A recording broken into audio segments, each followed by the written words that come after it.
नाथूराम गोडसे ने महात्मा गांधी की हत्या की, लेकिन उसने यह कार्य अकेले नहीं किया और ऐसा नहीं था कि उसका यह पहला प्रयास हो। आरएसएस ने हमेशा गांधी जी और स्वतंत्रता संग्राम सहित उनके हर निर्णय का विरोध किया है।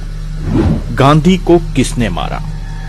1920 हेडगेवार, जो बाद में आरएसएस के प्रमुख बने, उन्होंने गांधी द्वारा अपनाए गए असहयोग आंदोलन जैसे कार्यक्रमों का विरोध किया और उसमें भाग नहीं लिया।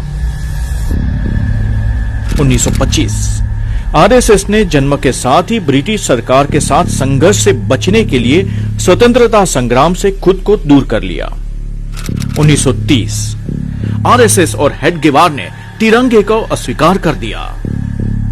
1930 आरएसएस द्वारा नमक सत्याग्रह का बहिष्कार किया गया। 1934 गांधी जी की हत्या का पहला प्रयास, उनके काफिले की एक कार को उड़ा दिया गया। 1940 गोलवलकर ने धर्म और संस्कृति की रक्षा के जरिए आजादी हासिल करने का संकल्प लिया, न कि अंग्रेजों से लड़कर। 1942 आरएसएस ने भारत छोड़ो आंदोलन का हिस्सा बनने से इनकार कर दिया। जुलाई 1944 पुणे में एक प्रार्थना सभा में आरएसएस और हिंदू महासभा के सदस्य गोडसे ने गांधी जी को खंजर से मारने की कोशिश की। जुलाई 1947 आरएसएस ने राष्ट्रीय ध्वज को अस्वीकार कर दिया और कहा, भारतीय तिरंगा कभी भी सम्मान का हकदार नहीं होगा। 20 जनवरी 1948 गोडसे के साथ ही मदनलाल ने उस मंच को बम से उड़ाने की योजना बनाई जहां गांधी जी को बैठाया गया था।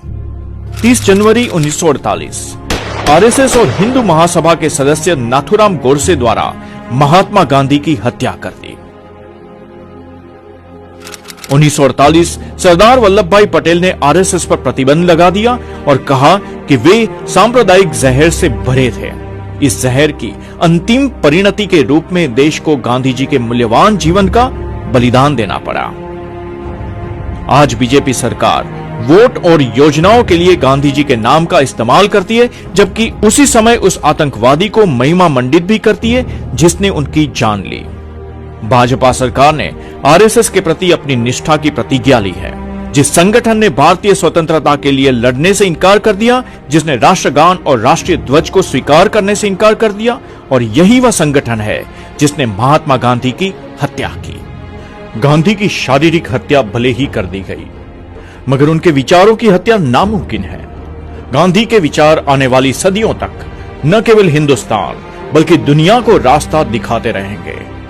शहीदी दिवस पर पूज्य बापू को शत शत नमन।